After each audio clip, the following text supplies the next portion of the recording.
बच्चों ध्यान दें, तो आप लोग सिस्टम से जुड़े होंगे। तो आज मैं आप लोगों को हिंदी पढ़ाने जा रहा हूँ, और ये हिंदी जो मैं पढ़ाने जा रहा हूँ क्योंकि हर क्लास तक नहीं पहुंचा जा सकता है, और ये जो विषय मैंने जो हिंदी वाला उठाया है ये कक्षा 4 से 8 तक की बच्चे देख सकते हैं। सबसे पहले देखें, मैंने हिंदी लिख दिया है। हिंदी है क्या? आप लोगों को कहीं पे कोई क्वेश्चन कर लेता होगा, हिंदी क्या है? तो आप लोग मोबाइल पर से खड़े बात इसको जान लें। हिंदी एक भाषा है, एक भाषा। इसके मतलब क्या हो रहा है कि और भी भाषाएं हैं। हमारे देश में 22 भाषाएं हैं जो सरकार द्वारा मान्यता मिली है भाषाओं की, वो 22 भाषाओं की मान्यता मिली हुई है, और एक भाषा की भी नहीं मान्यता मिली है। जो मैं पढ़ाता हूं तो आप लोगों को बताया करता हूँ, जो हमारे विद्यालय के जयमान से जुड़े होंगे, विद्यालय जानते होंगे बच्चे कि जो भोजपुरी आजकल खूब आ रहा है, भोजपुरी भाषा का सन 15 में जो है मान्यता मिल गई, मगर इसको जो है अभी हमारे सिलेबस में नहीं आया है। ये भोजपुरी भाषा लिखित कहीं पे वो नहीं है। तो हिंदी क्या है मैंने बता दिया। ये हिंदी उन भाषाओं में हिंदी भी एक भाषा है, और हिंदी के अलावा जैसे आपकी अंग्रेजी भाषा है, संस्कृत भाषा है, पंजाबी भाषा है और उर्दू भाषा है। मौखिक रूप से समझते रहिएगा, जहां आवश्यकता पड़ेगी हमको कि तुमको दिक्कत आएगी वहां मैं लिख दूंगा। हिंदी भाषा एक ये देखना है कि किस लिपि में लिखी हुई है। अब लिपि आप लोगों को हम थोड़ा मौखिक ही बताएंगे। लिपि लिखने का एक संकेत, जिस संकेत से लिखा जाता है उसको लिपि कहते हैं। तो ये जो हमारी हिंदी भाषा है ये किस लिपि में लिखी है? ये देवनागरी लिपि में लिखी हुई है। संस्कृत है, ये भी हमारी देवनागरी लिपि में लिखी हुई है। अंग्रेजी भाषा है, ये हमारी रोमन लिपि में लिखी हुई है। जो पंजाबी भाषा है वो गुरमुखी लिपि में लिखी हुई है, और जो उर्दू भाषा है वो अरबी लिपि में लिखी हुई है। इस तरीके से तमाम भाषाएं हैं जो किस किस लिपि, जैसे उड़िया भाषा है, उड़िया भाषा में लिखी हुई है। उड़ीसा की भाषा जो है वो उड़िया भाषा में लिखी हुई है, उड़ीसा वाली भाषा। इसी तरीके से कहां तक इसको गिनाएं, ये जाने कि हिंदी ये है। और हिंदी भाषा होते हुए भी हमारे देश की मातृभाषा है, जिसको अंग्रेजी में बोलते हैं मदर लैंग्वेज। ये मदर लैंग्वेज, इसको मान्यता प्राप्त है। जबकि हमारे यहाँ अब इस आधुनिक युग में अंग्रेज आए हैं तो हमको अंग्रेजी दे गए हैं। यहां तक कि हो रहा है कि अपने बच्चे का नाम भी हम अंग्रेजी में रखते हैं। टिंकू, राम गुलाम कौन ने रखा? टिंकू रख दिया, ये अंग्रेजी लैंग्वेज में रख देते हैं तमाम तरीके से। अब क्या करें, जनसंख्या इतनी हो गई है तो नाम पाएंगे नहीं, तो रखेंगे ही टिंकू पिंटू। ये क्या बात है। आज आप लोगों को हम पढ़ाएंगे हिंदी में हिंदी व्याकरण। क्या? हिंदी में हिंदी व्याकरण। देखिए,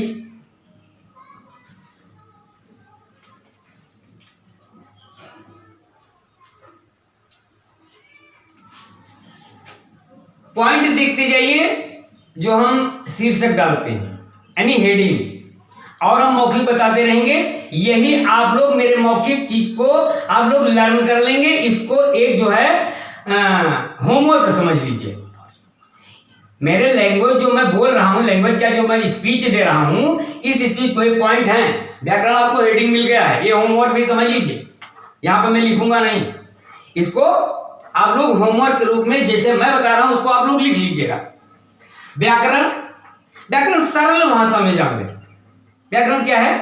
व्याकरण भाषा का आभूषण है। जैसे हमारा जो शारीरिक आभूषण है, हमारे वेशभूषा, हमारी हेयर स्टाइल। आज तो अच्छे अच्छे तरीके से हेयर स्टाइल चल गई हैं, यहां तक कि कटा लेते हैं। कौन वो कहते हैं, मैं तो जानता नहीं। तो व्याकरण क्या है? भाषा केवल सरल तरीके से जान लें।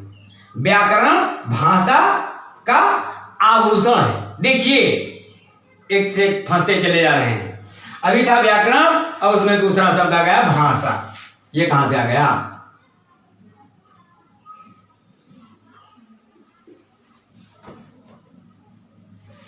भाषा फंसा दिया। ये भाषा क्या है इसको भी जान लेना बहुत जरूरी है, क्योंकि आ गया सर, हम तो नहीं लाए। ये भाषा क्या है? सरल भाषा में जाने, मनुष्य अपने भाव और विचार, जैसे भाव और विचार का आदान प्रदान यानी लेन देन, क्या कहलाता है? भाषा कहलाता है। जैसे इसको भी आप होमवर्क ही समझिए, लिखूंगा नहीं। जैसे हमारे भूख लगी है तो हम कहेंगे मम्मी खाना चाहिए। ये हमारी एक भाषा है। हमने अपने भाव को प्रकट किया, अपने विचार, किसी को कहते हैं यहां आओ, बुलाया, हमने अपने विचार को प्रकट किया, उसको बुलाया। तो किसके माध्यम से बुलाया? भाषा के माध्यम से बुलाया। और इसके बच्चों ये जान लें कि इसके 3 प्रकार हैं। कितने? 3 प्रकार हैं।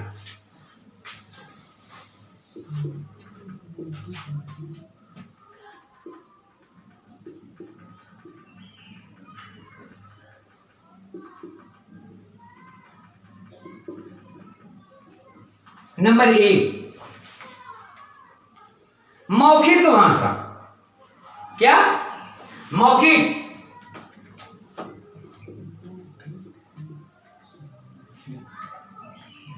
राइटिंग पे मुझे मेरी ध्यान मत देना, राइटिंग हमारी नहीं बनती है, क्योंकि बुढ़ा भी हो गया हूं, हाथ कांपता है।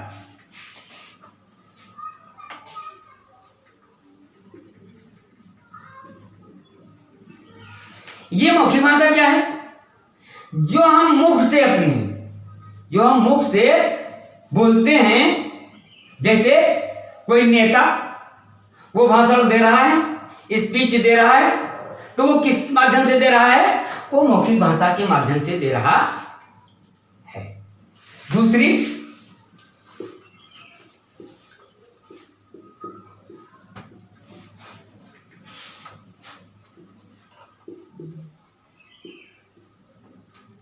लिखित भाषा। जो हम लोग किताब पढ़ते हैं वो लिखित माध्यम है, भाषा का वो लिखित माध्यम है। समाचार पत्र पढ़ते हैं वो लिखित माध्यम है। पत्र पत्रिका पढ़ते हैं वो लिखित माध्यम है। उपन्यास, एकांकी जो हम लोग पढ़ते हैं वो लिखित माध्यम है। उसके बाद में तीसरा, सांकेतिक।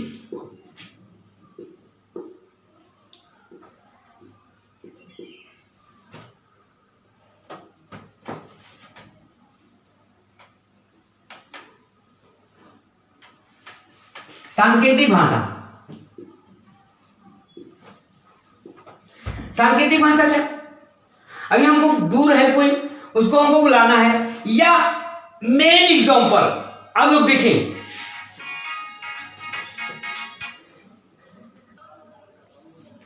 कभी आप लोग सिटी गए होंगे।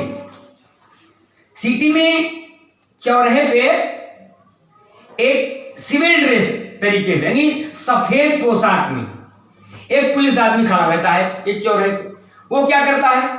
अपना एक हाथ संकेत दे दिया, इधर की ट्रैफिक क्या हो जाती है? रुक जाती है। फिर इधर हाथ दे दिया, यह क्या होता है? वो ट्रैफिक चल देती है। तो ये क्या होता है? यह है सांकेतिक भाषा। इस तरीके से 3 प्रकार, इसके भाषा के 3 प्रकार होते हैं। हिंदी, फिर व्याकरण, फिर उसके बाद में भाषा। ये 3 चीज आप लोगों को बताया। इसके बाद में हमको व्याकरण पे ही चलना है। भाषा के बाद में एक पॉइंट और आता है कि वो होता है, शार्ट में इसको बता दिया, क्या है? बोली।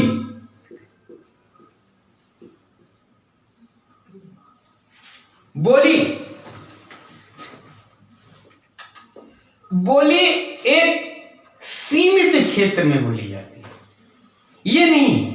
भाषा एक बड़े क्षेत्र में बोली जाती है, पूरे देश में जैसे हिंदी भाषा को मैंने बताया, पूरे देश की हमारी राष्ट्रीय भाषा है।